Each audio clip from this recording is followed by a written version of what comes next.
Trustees of Dartmouth College vs. Woodward. Supreme Court of the United States. Decided February 2, 1819. Chief Justice John Marshall.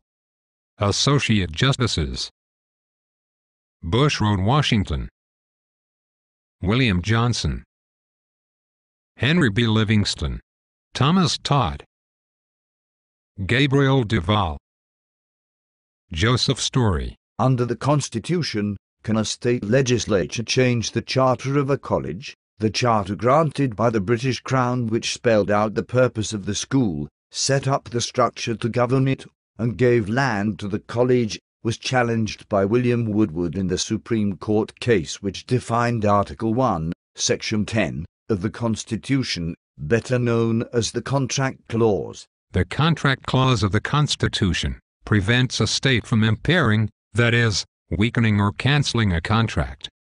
In 1769, King George III granted a charter to Dartmouth College. In 1815, more than 50 years after the American Revolution, the legislatures of New Hampshire attempted to reconstruct Dartmouth's charter in order to reinstate the impeached president. The new charter would place the ability to appoint positions in the hand of the governor, adding new members to the Board of Trustees, and creating a state board of visitors with veto power over trustee decisions.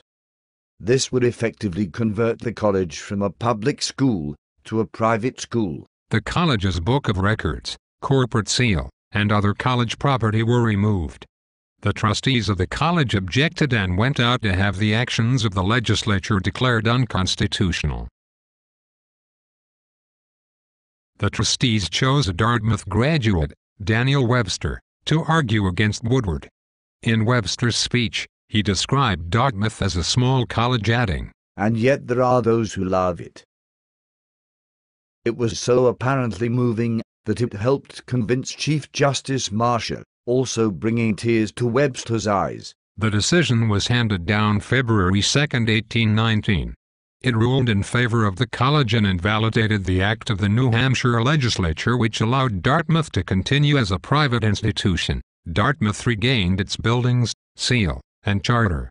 The court ruled that the college's corporate charter qualified as a contract between private parties, the king and the trustees, in which the legislature could not interfere. Even though the United States were no longer royal colonies, the contract was still valid because the Constitution states that the states cannot pass laws to impair a contract. The decision settled the nature of public versus private charters and resulted in the rise of the American Business Corporation. In a 5-1 decision, the court voted for Dartmouth College. Key highlights. Number 1 date, decided February 2, 1819. Number 2 parties.